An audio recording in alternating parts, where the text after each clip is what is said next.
Ladies and gentlemen, welcome to the Hawk&Bel Podcast Interview Edition.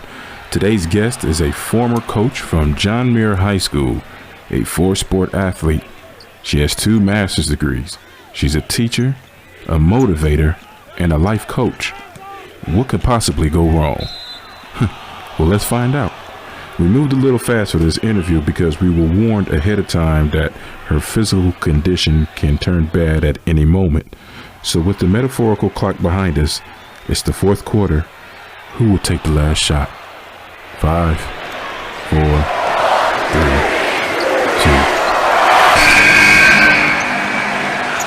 2. Ladies and gentlemen, listening to the Hawk&Bel Podcast on YouTube, produced by 30 Parkwood. Again, we have a very special interview. We have somebody here who, and so let me give a quick background in terms of how I met this young lady. The year was 1997, and I believe through 97 through 99, because I went to John Muir in the middle of my freshman year, which was, I think, the class of 96. So from the time I played basketball, I would say 96 and 97, the 2 years I was there, I got a chance to meet the coach of the volleyball team. And not only was she a coach of the volleyball team, she doesn't remember this, and I'm going to tell after I give this intro. So she would occasionally allow the basketball players to come in and scrimmage against her girls, and which was really cool because the girls basketball coach at that time, it wasn't Coach Ball, it was the lady before her, and I can't remember her name. They went probably Coach Dion. There you go. And so she would let us come scrimmage. So it was the sports community was a very tight community, and we was allowed to interact and things of that nature. But one day, and after developing a relationship with Coach, and by the way, ladies and gentlemen, we have Jennifer Pullen as an interview. Hello, Jennifer. Hello. And so, hey, what's up?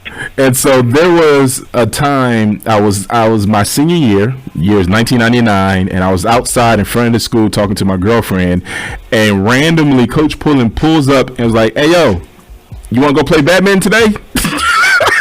Oh yeah, when I was coaching badminton, that's right. Yeah, and I was like, it was so random. By the way, I almost lost my relationship that day because of you. I don't know if you know that.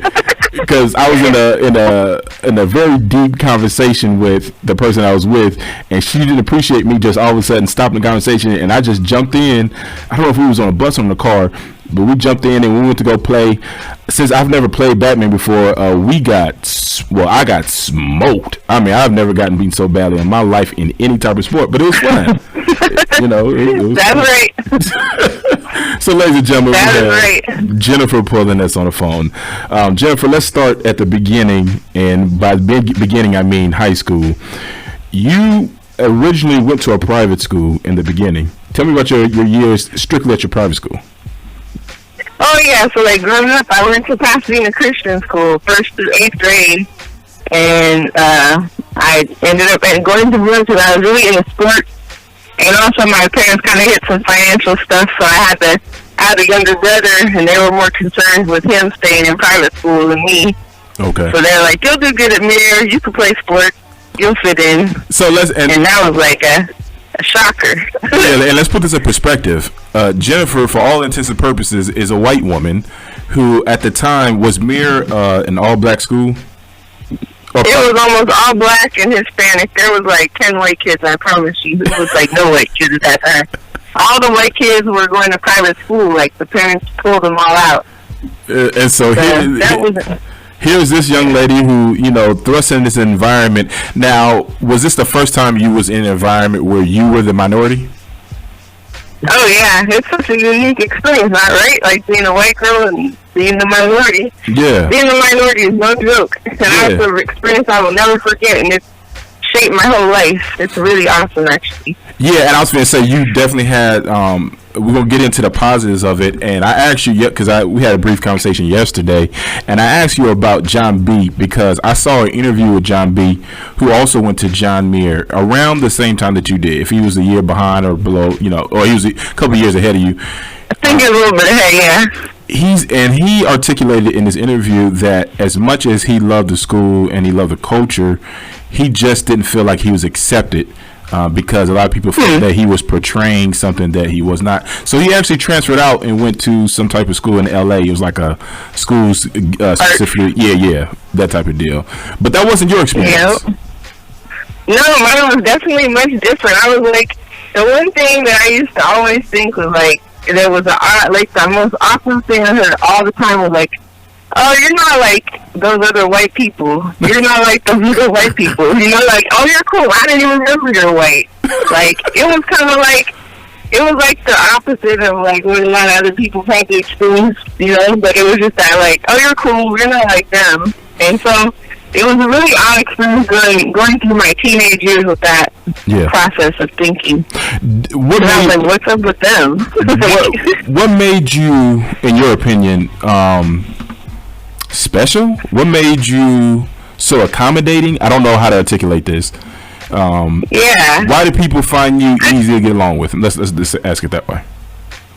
I don't even know. I think I've always just been down to earth. So when I was in private school, it was a pretty, like, there was a lot of different cultures at the private school. Right. So I was used to being around different people, but I wasn't used to being the minority. Yeah. I think because I was just good at sports and I was just real personable and friendly, I just got along with everybody. Like, I didn't ever want drama, but I have seen a lot of drama now, right? So it was like, it was just kind of like, I don't know. I was just really laid back. Everybody always was like, oh, Jen's cool, she's laid back. That's just my personality. So and you introduced the sports aspect. Let's go ahead and get that out the way.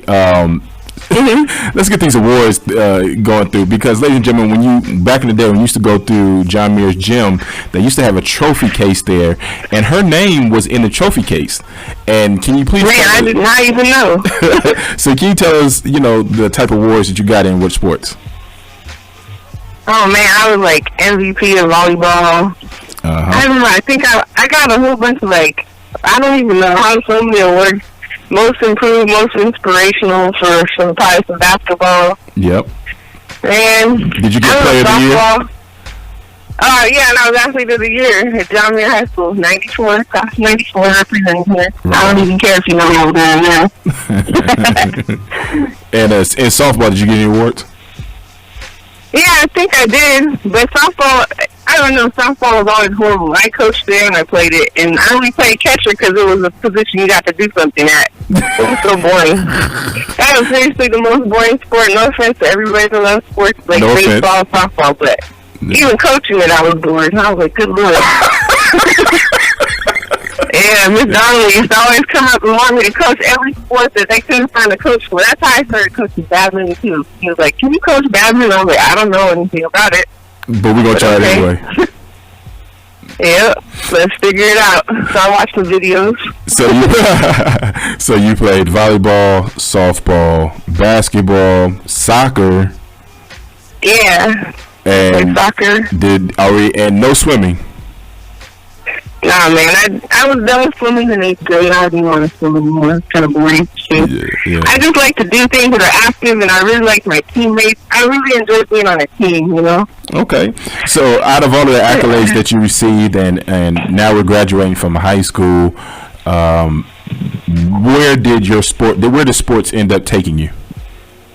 Yeah, so I got a full soccer scholarship to a school in New Mexico called College of the Southwest at the time. I think it's called University of the Southwest now. I don't even know. Yeah. And I played a little bit, but I had tore my ACL my senior year. Dang. Playing soccer. So I only played, I think, about 7 games, and then I just totally ruined my knee, and I was done. You were done with sports, that's when I started coaching. Yeah, I couldn't rehab it back, and I couldn't be competitive like I was, and it made me mad. Yeah. Somebody who played as many sports as you did, just as an athlete, it's really hard to. And you was relatively young, so it's like, man, no, it's not something you want to do. Yeah, it was hard. I mean, I was grieving. It was really depressing hard, and then I got a call from my old teammate, Carlisha Brown, at Muir, and she was like, the volleyball coach quit. And I was 18 when I moved back from New Mexico because I didn't want to stay in the middle of nowhere doing nothing like that, So he was like, you should coach. We need a coach. And she's trying to get a volleyball scholarship, and it was her senior year. Yeah.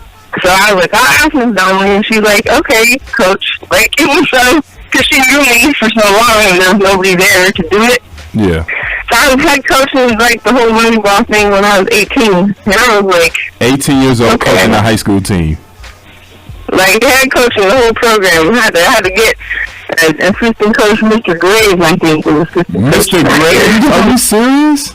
Yes, that was a mess too, but that's a whole other story not for the radio. So, yo, shout out to Mr. Graves. He was my history teacher, so yeah, for sure. Yeah. And now you had mentioned something in terms of the emotional state that you were in after you tore your ACL. Did you find yourself having lingering feelings like that in terms of just the sadness or the anxiety from that point forward, or did you, in other words, because part of your story is dealing with a type of sickness which we'll get into later, did you have any lingering symptoms that were showing up during that time?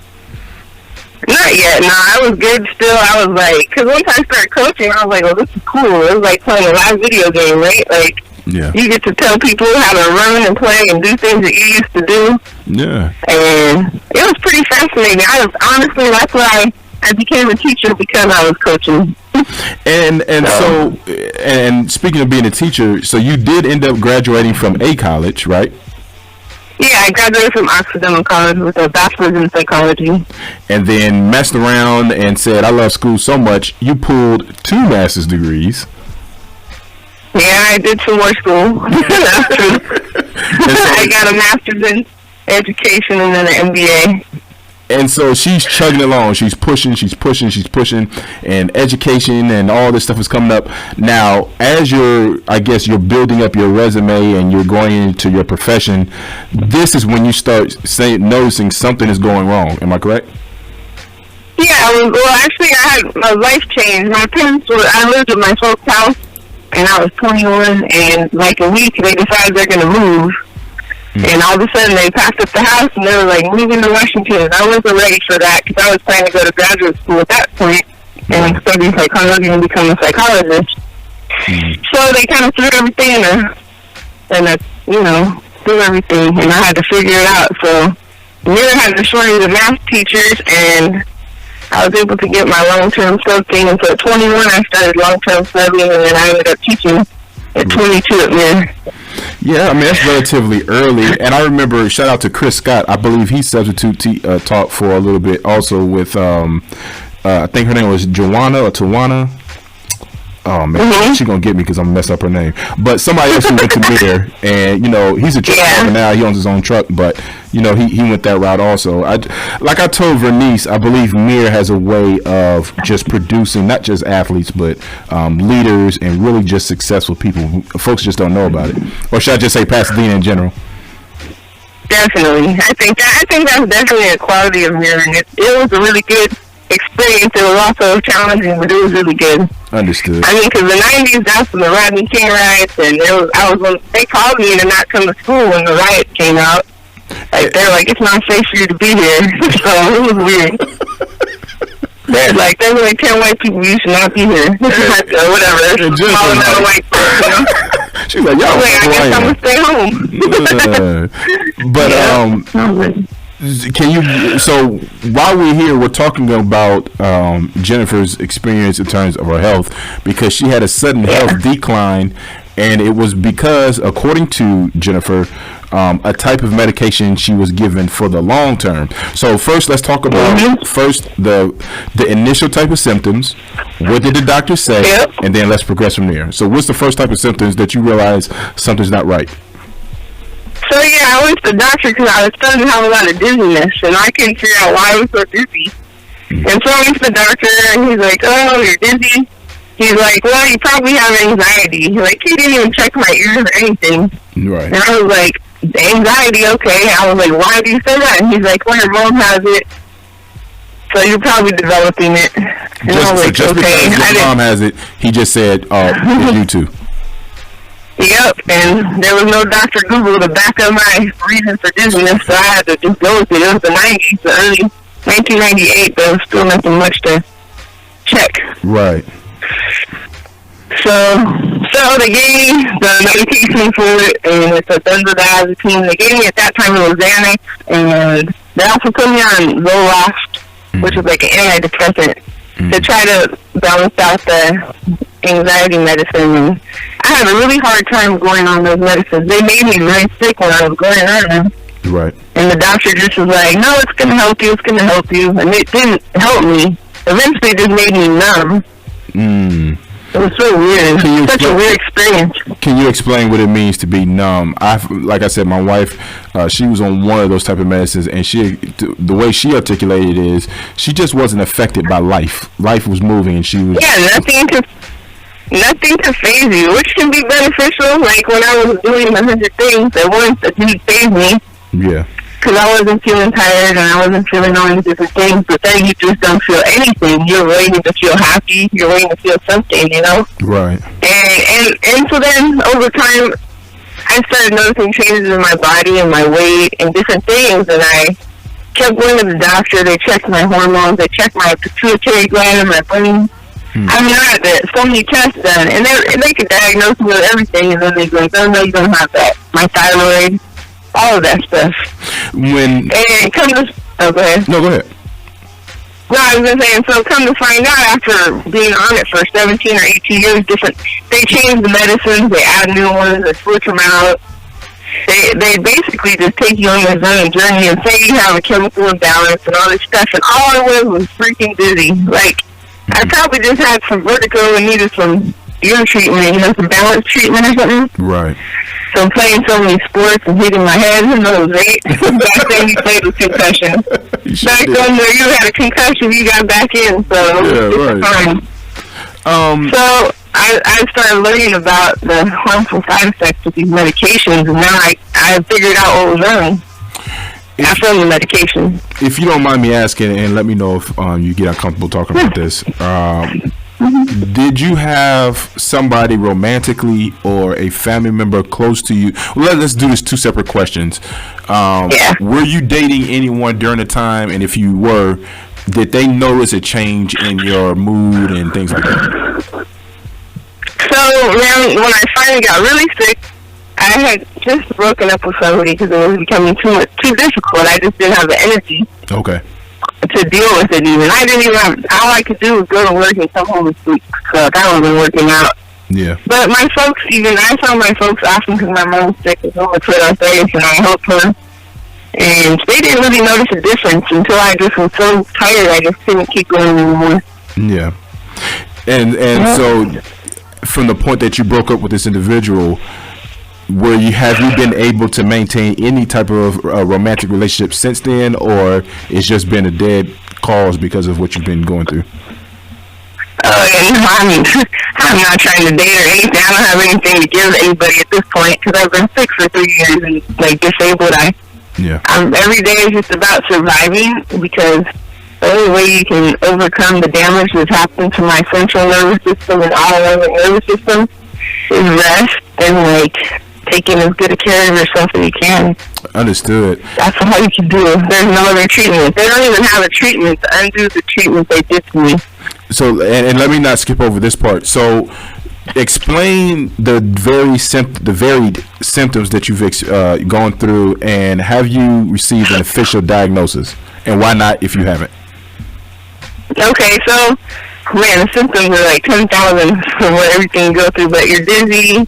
I have no balance. I'm unsteady. I have internal vibrating. I have trouble with my eyes, light sensitivity. I'm always kind of nauseous and sick and shaky and just very sick. There's no, I don't even know how to describe all the symptoms I have. I'm burning in my muscles and my joints and my head. I get scalp cramps and pains, and I don't even want to carry on with all the negativity, but I suffer a lot every single day. I imagine these types of symptoms. I'm sorry, go ahead. No, go ahead. I imagine all these symptoms have an effect on your emotional state. They actually, God has been really good, and I don't know how. I have such hope and faith because of my, walk with the Lord. Right. I get discouraged periodically, why can't this go away? But then I just have hope that God has something so much greater for me. Right. Because He won't take me out of my life, even if I'm on the bench for 3 years now. He's not going to take me out forever. I'm going to get up, sports metaphor. He raised the dead people. I'm going to be okay. I'm not even all the way gone yet. I got to keep going. So my emotional state's pretty good. I get a little discouraged because it's frustrating, but obviously. Yeah, so, and as far as the diagnosis, I finally found, I've been diagnosed with everything, but I finally found a doctor that she realized that the symptoms were based on the medications harming me. And so it's called protracted benzodiazepine withdrawal. Okay. And it's a very serious thing. I honestly think it's at the root of people who are bipolar, chronic fatigue, fibromyalgia, all those medications, sleep problems, sleeping medicines, all have benzodiazepine in it. And it harms your central nervous system so severely. And some people, it doesn't bother at all. Some people, there's genetic components, who knows, they don't even know. Right. And since your mom, you said, dealt with an anxiety, I imagine she took the same medicines as you. Has she experienced similar symptoms? Nope, it's so crazy. My mom's been on them for 40 years and she still can take them. Nothing phases her. So I'm just kind of wondering out loud, what is the difference between you two, and why were you so sensitive and affected you so much, in that way? I guess we can't answer that. However, there's two aspects to what you're also dealing with. One, you found a support group, which has helped. So I want you to kind of talk about that. And then, when you're going through a hard moment, what do you have to do to get over? Okay. So, yeah, there's actually a whole bunch of support groups, and there's actually going to be a World Benzodiazepine Day, July 11th. It's all over the world this is happening to people. And so on Facebook, there's a lot of benzodiazepine recovery groups. There's also a website called Benzo Buddies. And it's just basically people, who are suffering, trying to help each other through, and people who have recovered, helping people like me. Try anything you can do to try to keep you going, Right. Don't eat gluten, don't eat sugar, try this, try that. Because everybody's guessing. And the doctors don't even know. And that was the part I actually was going to lead up to. Since you've been dealing with all this stuff, you have completely changed the way you eat, correct? Oh, yeah, I eat, pretty healthy. I cut out gluten, I cut out sugar. Those are the two main things I cut out. And I try not to eat much dairy. And explain to me, just like last night you was explaining the different why washing vegetables or granite and all that. Why is that important to you and to anybody that's going through? Oh, man. Well, not just sickness. I mean, honestly, I think listen to what's going on in our healthcare system right now, but I mean, the food we have is all contaminated. They're spraying it with all these chemicals that have MS-related things come and other things as well. And so, as I've done research, I've learned how the cells of the body react to different chemicals and how not everybody's able to process them, and over time they wear you down anyways, Right. So, the food our grandparents and stuff ate wasn't as bad as what we ate. They could have ate all kinds of bad foods, but it wasn't bad. Ours is toxic. Right. So you have to clean your vegetables with white vinegar, and you have to do a lot of different things so that you can help keep your kidneys and your body and your cells healthy, And as you been weaning yourself off in terms of the medicine, you said that you have suffered dramatic weight gain. Have you suffered also from bone aches? And because one thing I hope you don't mind me mentioning, you said your mom had rheumatoid arthritis. Is that, I don't know if that's is that hereditary? And have you been? It can be, okay. But it's not. I don't have it. I think that I just have bad pain, but it's not. I don't have rheumatoid arthritis. Because rheumatoid is when everything is disfigured, right? Whether your knuckles or your... Yeah, your immune system attacks and then it ruins all your joints, Yeah, okay. Yeah. And so, as you're going through this particular process, and I want to kind of go back, because you mentioned God, and your relationship with God started when? I was 4. I went to I grew up in the church my whole life. I was going to Lake Avenue, and I went to Billy Graham Crusade with my dad when I was 4, and really learned a lot. Even when I was a little kid, I actually paid a lot of attention and accepted the Lord. And I just knew that God has something for all of us out there. I did my best. I wasn't perfect, none of us all, but as I was coaching, I tried to always bring God into it, because God's the only thing that could give anybody hope. And a lot of people didn't have hope, you know. It's like, look at what's going on even now. You gotta have hope, and the only thing that can do that is having that walk with God, that relationship, that daily relationship. Well, let me throw a curveball at you. If there is a such thing as a God, let me sound sarcastic, why would you think God will allow you to go through something like this? Man, like Paul said, or I think it was Paul in Corinthians, when I'm weakest and I'm strongest, like the Lord is strongest in me. When I'm at my weakest, I could do the most work for God. Mm-hmm. And everything can be good in life. We can't have everything be shiny. I can't win 1,000 trophies. I might win 100, right? but you know what I'm saying? Like, we can't be perfect. Nothing's going to be great every day, all day. So people blame God. There's some people in my support group that are like, there is no God. Mm-hmm. I'm like, you aren't going to make it. You got to believe that God has something better for you. You know, rejoice. The verse that says, be joyful in hope, patient in affliction, faithful in prayer, Psalm 12. It's all about having hope. Yeah. Patient in affliction is where I'm learning. My patience, I've learned patience like no other. Yeah, and I think a lot of people don't want that type of testimony when it happens to them. Listen, man, sickness have a way, it gets to you. When they say that health is wealth, I totally understand. Yep. Yeah, we totally. So, ladies and gentlemen, you don't realize we're kind of pushing really quickly through the interview because Jen is on the time clock, boy. You just never know. So, I'm not sure how I'm going to be all the time. So, I appreciate the opportunity to share some of my story, and I really hope that I heal. I've been off the medications for 16 months, and I'm still very ill. Yeah. And it takes about, they say, 2 to 3 years for people who took it long like me to heal. So, I'm getting there.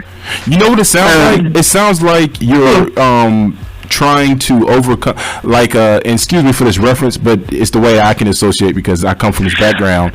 Somebody that's weaning themselves off like crack or drugs, and you're going through that type of process of because your body got used to the medicine for so long.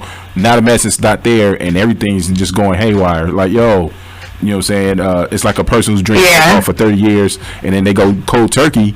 And it's like, oh no, that alcohol became part of our system. So, such a strong drug as, I'm not going to pronounce the word. How you pronounce it? Benzodiazepine. Right on. You know, something that strong in your system, and you all of a sudden pull it off. Now your body's like, you better go find it. Yeah, well, exactly. Well, so with this, since it's prescribed, it shouldn't, I cannot believe they can legally prescribe this drug at all, to tell you the truth, without knowing that this can happen. But I tapered off of it over the course of an entire year. Okay. I have found this book called, this manual online called the Ashton Manual, and shared it with my doctor. I've been teaching my doctors about it. They don't even know how to treat it. But I give them knowledge.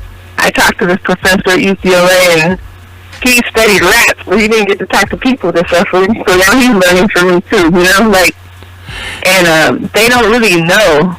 And so it is similar to alcohol. Or I've even known people who withdrew from heroin and stuff, and they say that heroin withdrawal is easier than this. Like, that's crazy. There's a woman that I know was on heroin, and she's been addicted to this, you know, and she said that heroin withdrawal was way easier. That was like a walk in the park. That's crazy. Well, it's only and this is... Go ahead. No, go ahead. No, I just want to say, this is something they gave me, like a doctor prescribed. So there's a documentary coming out called As Prescribed, and I was trying to possibly do it, but I'm too sick still. Right. But it's all about how people are harmed by medications, and they get it's called an iatrogenic illness. You get harmed from these drugs.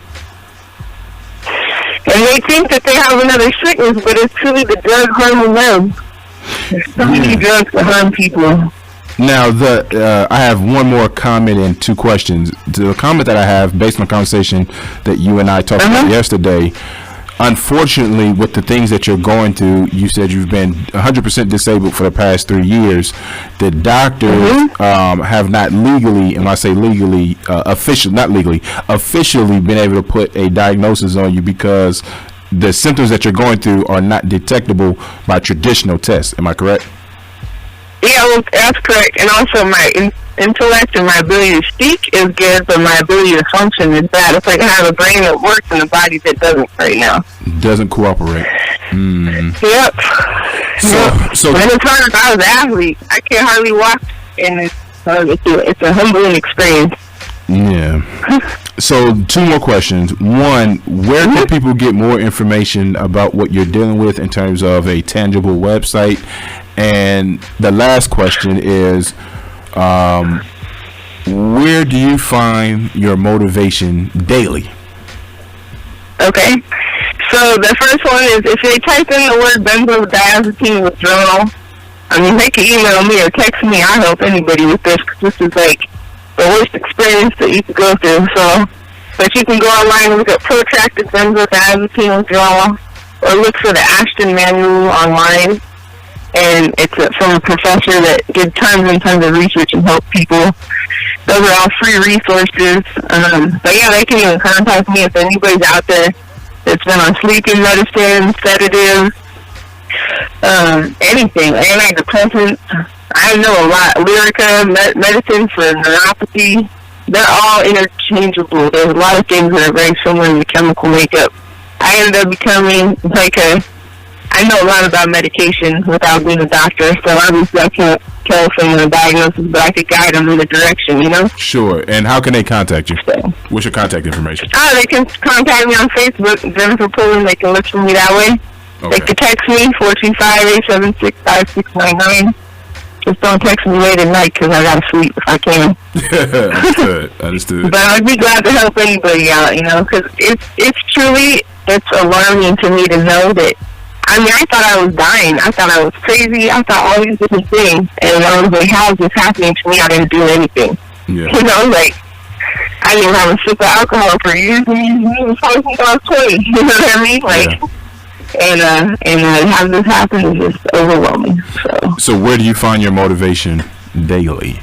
Man, my motivation is, I just feel like I really have this deep desire to administer and encourage people in sickness. Now that I've gone through this deep suffering, and I'm in the midst of it still, but I just want to encourage everybody. I look back at those years at Mira, and all my old volleyball players like Bernice, Melinda, Dawn, Maya, so many Asians, so many of them. And I just think of them and the lives they live and how much they've, grown as people, and I see them on Facebook, and I'm just so touched by their growth, and I want to encourage and help so many more people grow. I don't want my life to be done. I feel like God has a calling on me to take it up to the next level. I told you last night on the phone, Joyce Meyer is getting old. I'm going to have to take over. That's right. Yeah. I mean, I have a ministry, I know, and I'm working on a book. Bernice and I are actually talking on the phone. I hadn't talked to her until that interview did, and I'm writing a book, and she had me come up with the top title when we were just talking, Bench by Benzo, because I feel like I'm on the bench right now. I'm ready to get back in the game, and I'm just waiting. Right on. Look at that. Yeah. Well, like I said, I'm not going to exasperate your patience. Did I use that word correctly? Exasperate? Was that the correct format? Yeah, that works. I didn't teach English. I taught math. You can hear how I speak. I have 2 master's degrees, and my English can be no good. You can be educated and not know about exacerbate. Yay, talk to me. I know. I thank you for sharing your story, and I hope if there's anybody else that's going through similar symptoms, she gave you the contact information. Reach out to her if you didn't catch it. Surely you can reach out to me on Facebook, and I'll pass your message on, and we can continue to build community and build a community of supporters so that we know that we're not suffering alone and individually. We thank you, Jennifer. Shout out to you for, again, sharing your story, and let's continue to build, huh? Hey, Hawk, and I'm serious. I would love to come back on when I am on the way healed, because, I'm going to have to get my full started with my new ministry. I know that's going to happen. It's a done deal. As soon as that happens, we pulling the laptop open, and we're going to record. There you go. We're going to knock it out. And thank you for doing this. It's been such a blessing for me just to even hear from Bernice and hear from old students and just knowing. It's just beautiful for me. I really appreciate everything you're doing. Yeah, and let me talk to that real quick, because, and we talked about that in Vernice's interview, but since you're like, for me, the foundation of everything that we kind of discussed in terms of that family structure, and forgive me, let me throw another question in there. you was the headstone, the foundation of building this structure, especially within this volleyball scheme. And I remember during lunch, man, I would see the volleyball team with Kristen, Asia Brown. We lost her. Let's see if we can do this one more time. Don't you hate when you're doing a setup and all of a sudden everything goes haywire? Hopefully everything's okay with her. We're going to give her a minute or two. So, ladies and gentlemen, we'll be right back. Don't go anywhere. Okay, are you here? Yeah, I'm here. Sorry, I don't know what happened. The phone just faded out. You said Kristen, and that's all I heard. Okay, I was just providing a setup, and I was kind of concerned. I was like, "Oh, should I call her back? Should I?" Yeah, no, you're always good. If I couldn't do it, I'll text you. You know, I'm good. Okay. Thank you. You're helping me a lot. Yes, Thank ma'am. So I was talking about the various team members that you had on your team, and the year, my senior year, it was Kristen, Asia Brown. There was, of course, Don Rhea, Valinda was an all-star. Yvette, that's what I couldn't remember her name. So you had all these individuals. Yep. Tanaka, was Tanaka on that team also? Yeah, Tanaka, I don't even know what happened to her, but yeah, Tanaka too. Yeah. So, like I said, I just remember seeing all these, and they were so comfortable around each other, and they kind of play. Malika was on the team too, wasn't she? Yeah, Malika. Yeah, as I'm talking, it's like the names are coming up, and so all these people were just kind of, they bonded and they moved around like they were sisters. And it wasn't like the basketball team. It wasn't like the softball team. Well, something like this, because a lot of the athletes kind of transferred over, but they just had a uniqueness about them. And it wasn't about the game to me. It was about the environment. So how do you cultivate an environment where it seemed like it was a family structure? How do you do that? Man, well, the most awesome experience was I was young. You know, I was only like 23, 24 at that point. Right. And their moms all basically took me under their wing. Some of them hated me, some of them loved me, but the ones who loved me had me over for Sunday dinner and all kind of dinners, you know, and that's awesome. They included me in their families, and by them doing that, it kind of built a family of the team, you know what I'm saying? Like, yeah.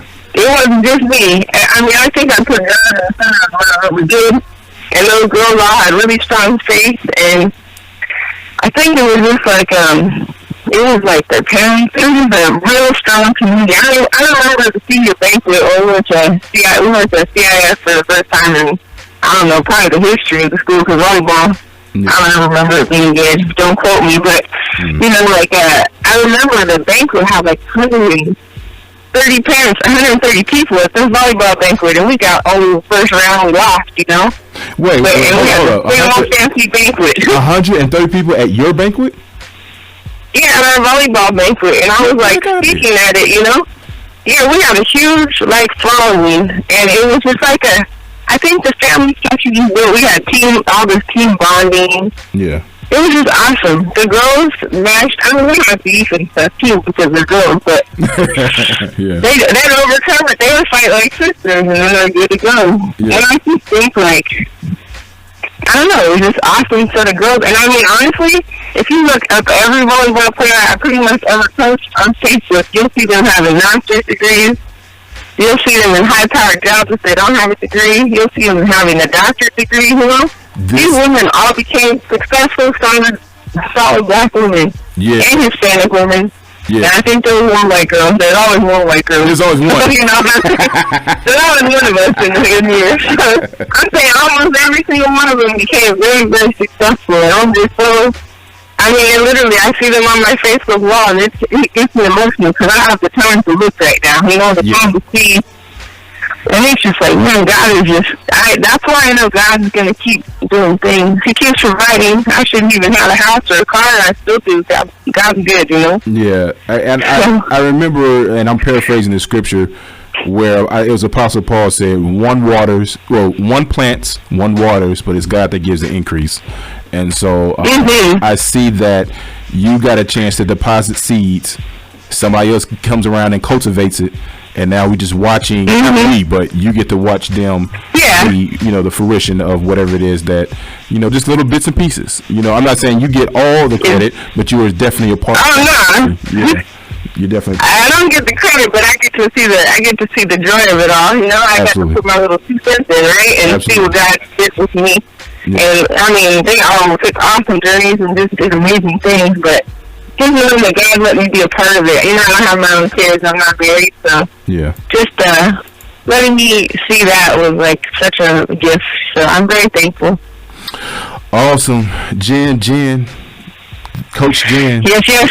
Thank you. It was awesome. It was awesome getting around, get caught up, and when we have our big volleyball reunion one day, you could come be the MC of it. You know what? I'm gonna hold you to that. Hey, you can hold me to it. You gotta hold me to it. I gotta get well. First, I gotta be able to walk there, then we can do it. You know? Yeah, for sure. Yeah. God is good. So. Ladies and gentlemen, if you enjoyed this interview and enjoyed other interviews, go ahead and go to YouTube, type in 30 Parkwood, and you'll see the whole list of everything between myself and my wife and what we're trying to accomplish here with this podcast.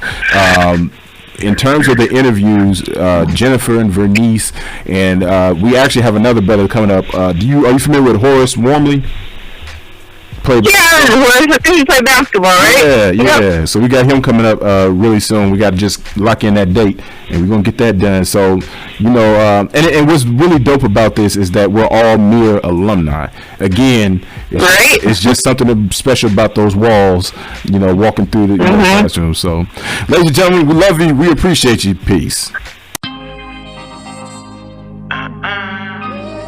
Mr. Richard, come on. What you want, girl? I need what you got your package, boy. I'll right back at you. Love y'all. Turn the bread for you. I'll right back at you. I am all messed up, I admit it. Sitting on my mind like I'm sitting. Jehovah, Asa, can you heal it? My withdrawals burn out like a skillet. Can you feel it? I'm all messed up, I admit it. Sitting on my mind like I'm fitted. Jehovah, Asa, can you heal it? My withdrawals burn out like a skillet. Can you feel it? Heart full of sores from the pack. Pint full of lean in the glass. Blunt full of weed, roll it fat. Chillin' on the cloud downstairs. Homer and my confession ain't the antidote, the lesson ain't the ain't the blessing, ain't the maniac's help. Foes running up, Lord White. Love them hard lows, wanna taste, rather hit them than to help them real lows. At the corner, A-Raps wanna sell them. All I wanted was girls on pumpy living. Pulled to the streets, was a dog on the leash. Cold hearted, hit the concrete, cut down speech. Big game to the ear, hearts in the love tweet. Foul screams in the room on a dog love C3LW with a creep for the creep. Older women touch me, innocent to a freak. I'm all messed up, I admit it. Sitting on my mind like a fitted. Jehovah, Asa, can you heal it? My withdrawals burn out like a skillet. Can you feel it? I'm all messed up, I admit it. Sitting on my mind like a fitted. Jehovah, Asa, can you heal it? My withdrawals burn out like a skillet. Can you feel it? Lord, I'm a man with unclean lips. Kinda hard, I'm a killer in your mistime. But your grace kept my hand from the clips. Lord willing, Willie Lynch, theory skips. But the microphone chips got us programmed to the tricks, Devil got us programmed to them flicks, See men from the head to the wrist. And the government's primary focus is the bricks, Celebrities, what you telling me? If I get rich, I will never have a felony. Say your soul to the low for the melody. Abort Melanie, cover up the penalty.